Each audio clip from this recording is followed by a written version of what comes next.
So it was a business decision first and foremost, and that's all there was to it. It's given me a lot more opportunity outside of the game of golf and giving me more time with my family and my future family.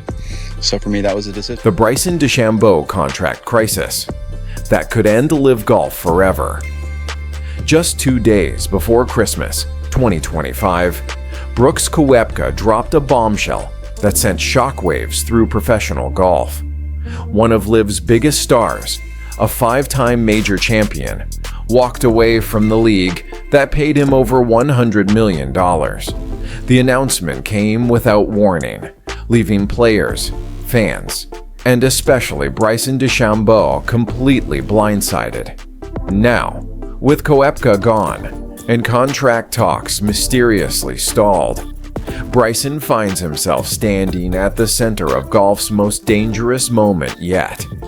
Behind the polished press releases and carefully worded statements, sources close to the situation reveal a league in crisis, hemorrhaging money, and desperately trying to save face. What started as a revolution 3 years ago has turned into a struggle for survival, and the decision Bryson makes in the coming months could either save LIV Golf or bury it forever. December 23, 2025, will go down as the day LIV Golf's foundation cracked wide open. Brooks Koepka, the stone-cold competitor who once defended the league against every critic, announced he was leaving effective immediately. His statement cited family as the primary reason, mentioning the devastating miscarriage he and his wife Gina experienced just 2 months earlier, at 16 weeks. The golf world expressed sympathy, but insiders immediately started asking questions. Koepka had endured a brutal 2025 season, finishing 31st in the LIV standings and missing 3 out of 4 major championship cuts. For a player who built his legacy on winning majors, the year felt like rock bottom. His teammates on Smash GC watched him struggle week after week, and whispers began circulating that the constant travel across time zones was taking a serious toll. When the announcement finally came, it wasn't just about family. It was about a player who'd had enough of the grind, the criticism, and the empty promises. Within hours, Bryson DeChambeau addressed the news publicly, calling it a curveball he never saw coming. The two had been rivals, then teammates, then friends navigating the same controversial path. Now Koepka was heading for the exit, and Bryson was left wondering if he'd be next. The timing couldn't have been worse for Bryson's own contract situation. His original deal, signed during the chaos of summer 2022, was reportedly worth $125 million over multiple years.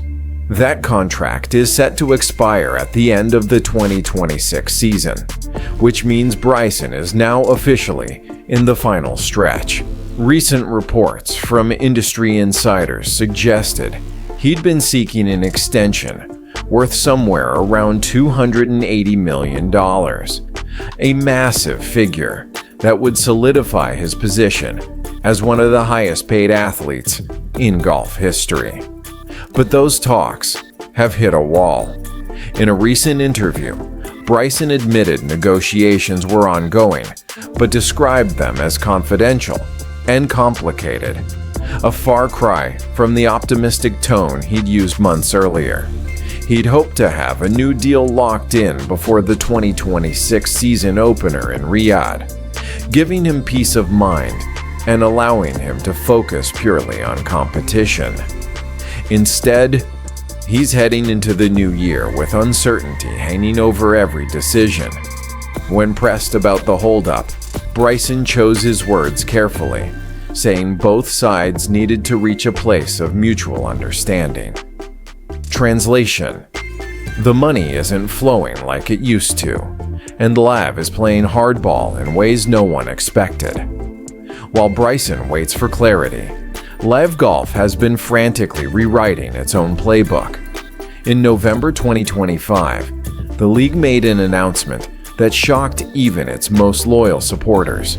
Starting in 2026, LIV would abandon its signature 54-hole format and adopt the traditional 72-hole structure used by every other major professional tour. This wasn't a small tweak.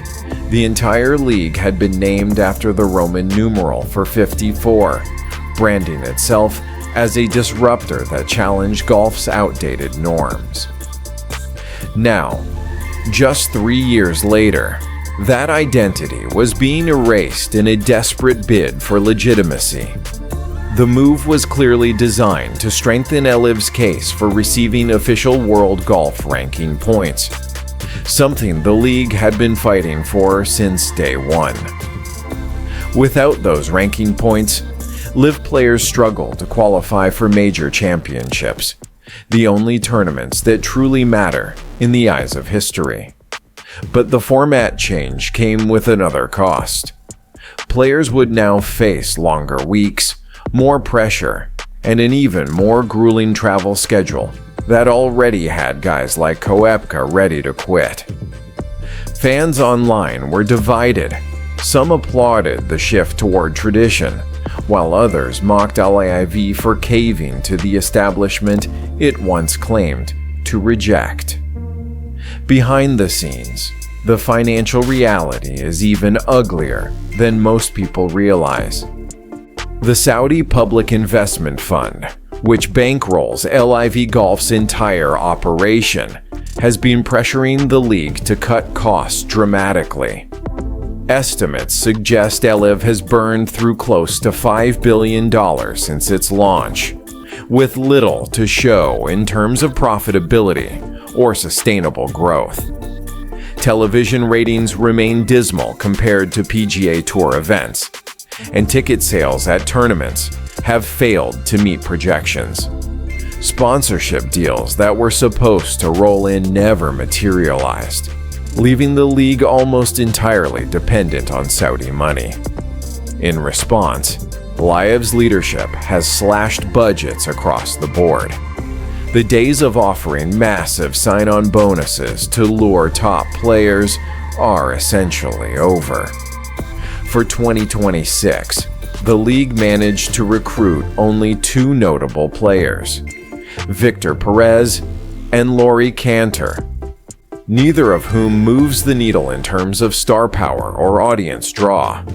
Compare that to 2022, when LIV was throwing 9-figure contracts at anyone with a recognizable name. The contrast is staggering. Bryson knows this. He sees the writing on the wall. The league that once made him one of the richest golfers alive is now counting pennies, and his demands for another $100 million payday suddenly seem unrealistic, maybe even impossible. Koepka's departure revealed cracks that go far deeper than just one player's frustrations. His wife Gina had been open on social media about the emotional devastation of losing their pregnancy in October. The couple had been planning for their growing family, and the tragedy hit them harder than most outsiders understood. Friends close to the Koepkas said the constant travel demands of LIV's global schedule made the grieving process almost unbearable. Hopping from Saudi Arabia to Australia, to Singapore, to South Africa within weeks left no time for healing or stability. Brooks reportedly told teammates he felt trapped in a cycle that prioritized entertainment over humanity. When he finally announced his exit, the PGA Tour released a statement that seemed almost too convenient, hinting that a return pathway might be available for players willing to go through the proper channels. That process would require Koepka to serve a 1-year suspension, pay undisclosed fines, and formally reapply for tour membership. It's humiliating, but for someone desperate to reclaim a sense of normalcy, it might be worth it. Bryson has been watching this entire situation unfold with intense focus.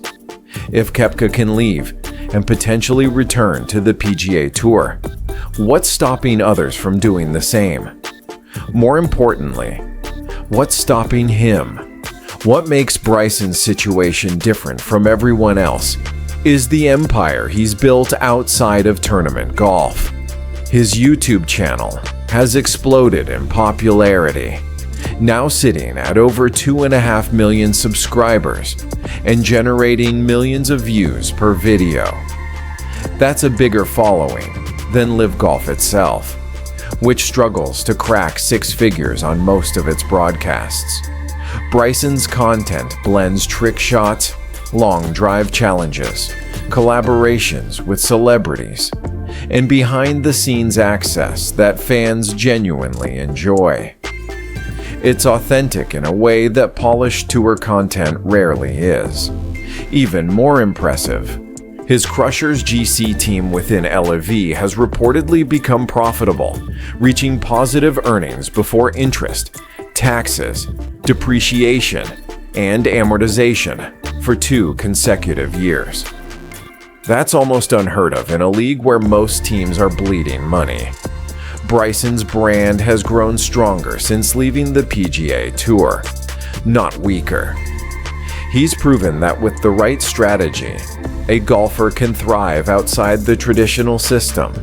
During a recent press conference, he made a pointed comment that raised eyebrows across the industry. When asked about his contract situation, he simply said, "I know my worth."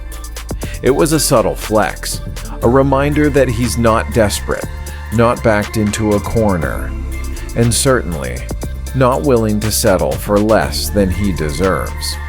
LIV needs Bryson far more than Bryson needs LIV, and everyone involved knows it.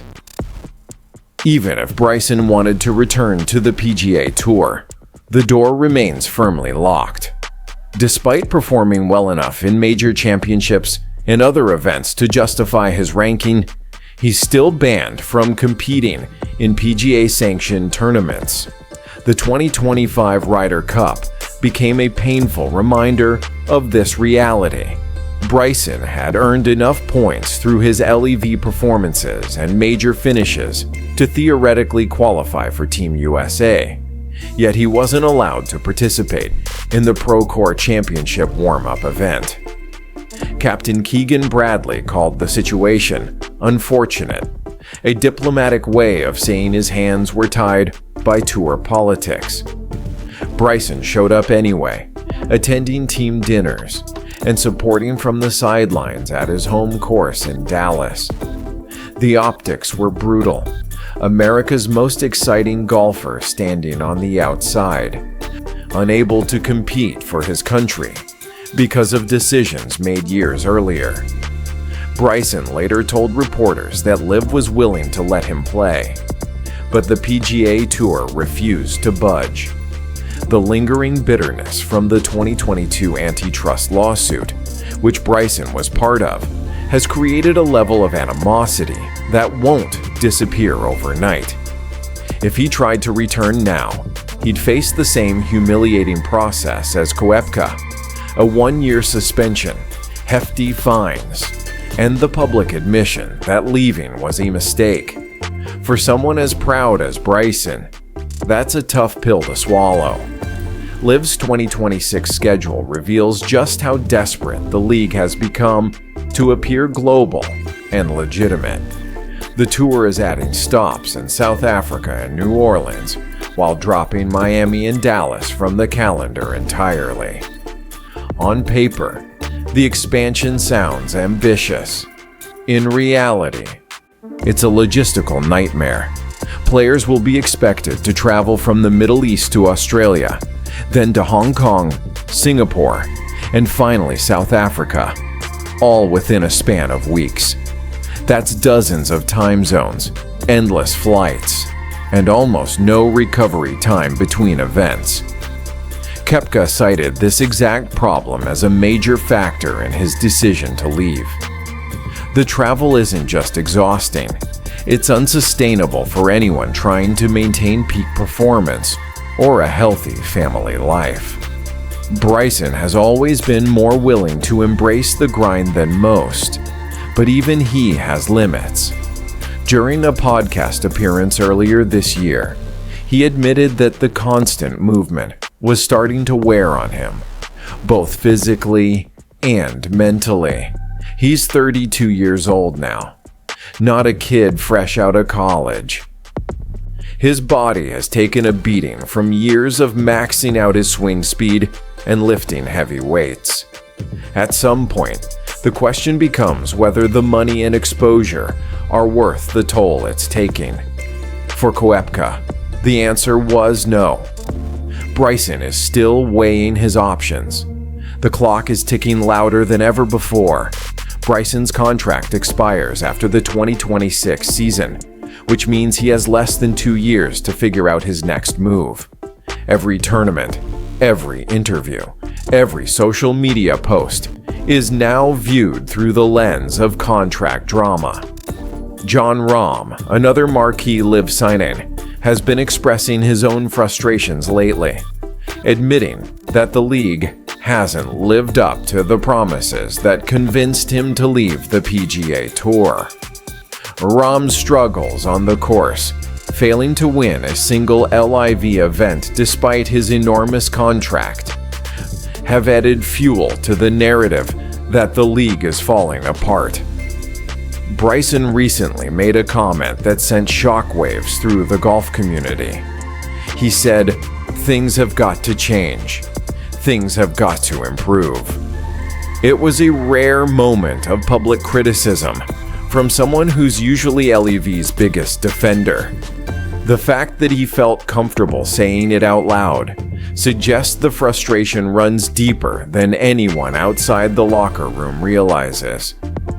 Heading into the season without a new contract means Bryson will be playing in limbo, uncertain about his future and unable to fully commit to the league's long-term vision.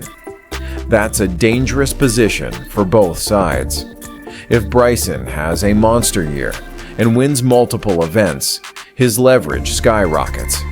If he struggles or gets injured, LIV might decide he's not worth the investment. So what happens next? The possibilities are fascinating and terrifying in equal measure. Scenario 1. Bryson re-signs with LIV on terms that work for both sides. He becomes the face of the league's next chapter, embracing the global travel and format changes while continuing to build his personal brand.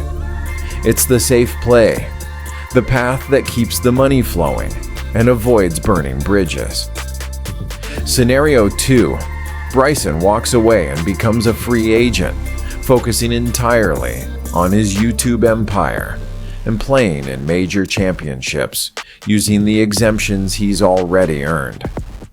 This route gives him total freedom and control over his schedule, something he's increasingly valued as he's gotten older. He could make more money through content creation and sponsorships than LIV is willing to pay him anyway. Scenario 3. Bryson attempts the humbling return to the PGA Tour, serving his suspension and admitting that leaving was a mistake. It's the least likely option given his personality, but stranger things have happened. Losing Bryson would be absolutely catastrophic for LIV's credibility. He's the league's most visible star, the player casual fans actually recognize and care about. If he leaves, what's left? A collection of aging veterans, international players most Americans have never heard of, and a dwindling budget that can't attract new talent. Golf's civil war is entering a brand new phase, one where defections are happening in both directions, and nobody knows who to trust anymore. 3 years ago, Bryson DeChambeau was labeled a traitor, a sellout who chose money over legacy. Today, he's arguably the most powerful figure in professional golf.